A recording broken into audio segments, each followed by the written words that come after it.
All right, welcome again to the occasional ScottMichaux.com golf podcast. I'm Scott Michaux, the sports columnist for the Augusta Chronicle, and with me is the best radio personality in Augusta, John Patrick, host of the Augusta Golf Show with John Patrick. Thanks again for joining me, John. Thank you, sir. I do like the name of this, the occasional podcast. I like that.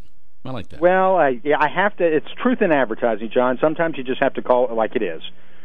And what is there for us to talk about right now? PGA, Sergio Garcia, what's going on in golf these days? I thought I saw something about female members at Augusta National, but I wasn't sure. You must have been delusional. That could not have been something. Oh, wait, that's right. I got a press release about that earlier myself. I think I see something here. Well, what do you make of that, John? This is obviously something that's been talked about a lot over the last 11 years, and today it finally happened. They announced that they've added Condoleezza Rice and Darla Moore, South Carolina businesswoman, and the former Secretary of State, Rice. What do you think about them finally doing this? You know what? I don't think much in that I expected this to happen at some point. The only thing that did surprise me was the scramble that was made to figure out who Darla Moore was. I expected someone like Condoleezza Rice to be one of the first female members. I always thought it would happen while Billy Payne was the chairman. It just seemed like a natural fit. I did think there'd be a golfer, of note involved, whether it was Nancy Lopez or Carol Semple Thompson or maybe Annika Sorenstam, something like that. But it so reminds me of when the African-American memberships were announced. It is big news, and then it will kind of not be big news. You know, they'll be on site. We'll see them that week of April. They won't want to talk to us, and we'll move on. Absolutely. I think what's such big news about it is such a symbol here. It has become a symbol of exclusionary practices in golf. And, for better or worse, Augusta National was carrying the banner of that in the eyes of much of the public around the world because it's Augusta National, because it's the most famous private club in America.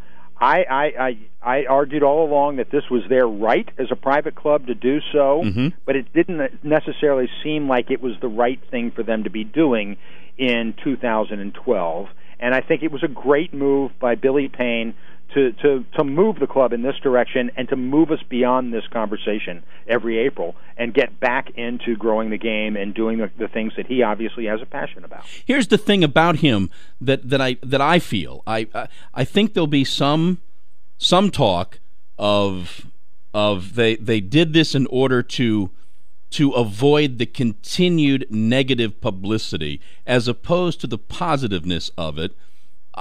But I truly believe what I said just a couple of minutes ago. He was always going to be the guy to do this, and it was going to happen. And I think you and I have talked about the fact that when we'd sit in that room and he would be questioned and questioned again and questioned again, I kind of began to feel like, these are the kinds of things that might prevent this from happening as quickly as it should. I worried about that last year. I thought we'd kind of gotten out of the window where they thought that it was back on their terms again, and then when it was brought up again this past year, and the tone in the room was a little bit icy. Exactly. I thought, oh no, this is going to set it back again, and now they're going to start the shot clock all over again. But I'm glad that this is something obviously I think was important to Billy Payne, as it has been since he was the president of the Atlanta Committee to bring the Olympic Games to Atlanta. And he wanted to have golf at Augusta National, and it was not done because of this exclusionary membership practices.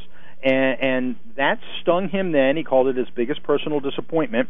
And this was his way and a little bit of rectifying that one personal disappointment in his career. I also think it's telling as I read from the press release that we got earlier this week, because I don't know that you hear this all the time. It will be a proud moment when we present Condoleezza and Darla their green jackets when the club opens this fall. I think that speaks to just how much this meant to him. Absolutely, he called it a joyous occasion, Mm-hmm. and I think that's his way of taking control of this topic, as opposed to making it seem like this was foisted upon them. And I think they are in control. They've always been in control. This is how they operate their club, and they've never been a club that does get pushed around and does cede to outside forces. And this was their way of taking control of that. And I think he is very proud of it. And I think he is excited about making this step. I know he's been friends with Condoleezza Rice for a while. You've seen her at the Masters before, and I believe he is very excited to do it. And I don't know a lot about Darla Moore, but I find it interesting that it was a South Carolina businesswoman that seems to have a lot of ties, possibly with Hootie Johnson over the years, that was one of these first women on board. That's a great point that you make, Scott, because, I don't know how common the knowledge is. Billy Payne, to me, has seemed to go about his tenure as the chairman of Augusta National, making significant, important changes that he finds in such a way to not insult the former chairman. The former chairman made some massive changes to the golf course and took a lot of heat for some of the stuff that he went through, of course, the Martha Burke controversy. And Billy Payne has spent his tenure making these small, significant changes that in many ways enhance the chairmanship of Hootie Johnson.